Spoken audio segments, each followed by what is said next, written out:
असं एक नेतृत्व आपल्याला आवश्यक आहे। आणि म्हणून हा जिजाऊचा वारसा, हा अहिल्यादेवींचा वारसा, हा सावित्रीबाई फुलेंचा वारसा जर आजच्या पिढीला जर द्यायचा असेल, या प्रभागाचा विकास करायचा असेल आणि या माता भगिनींना लाडकी बहीण, खरं तर लाडक्या भावांसाठी सुद्धा लाडकीच बहिणीची गरज आहे। आणि म्हणून या लाडक्या बहिणीला आपण जर खरं तर निवडून देणं आज गरजेचं आहे। म्हणून मी आपल्याला नम्र विनंती करतोय की आपण कसल्याही परिस्थितीत प्रभाग 1 ब मध्ये कन्फ्युजन नो, इथं फक्त कमळ कमळ कमळ, कारण कमळावर आपण इथं शिक्का मारला म्हणजेच देवेंद्रजींना मदत, म्हणजेच माननीय मोदीजींना हात बळकट करण्याचा हा विचार आहे। आणि म्हणून या प्रभाग 1 ब मध्ये अहिल्यानगरच्या सर्व मतदार बंधू भगिनींना मी नम्र विनंती करतोय की शारदाताई धवन यांच्या कमळ या चिन्हासमोरचं बटन दाबायचं आहे। त्यांचा 2 नंबरचं बटन आहे, लक्षात ठेवा।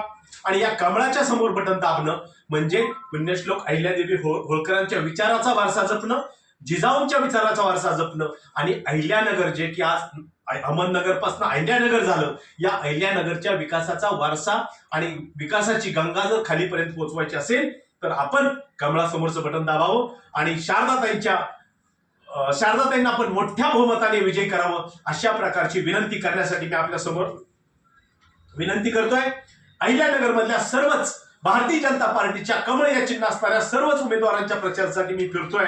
मी सर्वांना विनंती करतोय, मी प्रत्येक ठिकाणी जाऊ शकेल असं नाही, परंतु अहिल्यानगर जिल्ह्याचा एक भारतीय जनता पार्टीचा प्रभारी या नात्याने या भागामध्ये मी प्रवास करतोय। मी सर्वांना विनंती करेल की आपण कमळाच्या समोरची बटणं दाबावीत, कारण कमळावरचं बटन म्हणजेच मोदीजी आणि देवेंद्रजींची हात बळकट करणं आणि विकास आणि राष्ट्रप्रथम या भूमिकेला आपलं बळ असणं असं मी विनंती करेल। आणि म्हणून कमळाच्या चिन्हासमोर बटन दाबावं आणि शारदाताई धवन यांना प्रभाग 1 ब मधनं अहिल्यानगरचा सभागृहात आपला प्रतिनिधी पाठवा आणि ज्या विकासाची रथ त्यांनी मागच्या पंचवार्षिकला राबवला तोच विकासाचा रथ याही वेळी त्या नक्कीच पूर्ण करतील। एवढंच बोलतो आणि थांबतो। जय हिंद, जय महाराष्ट्र, जय अहिल्या।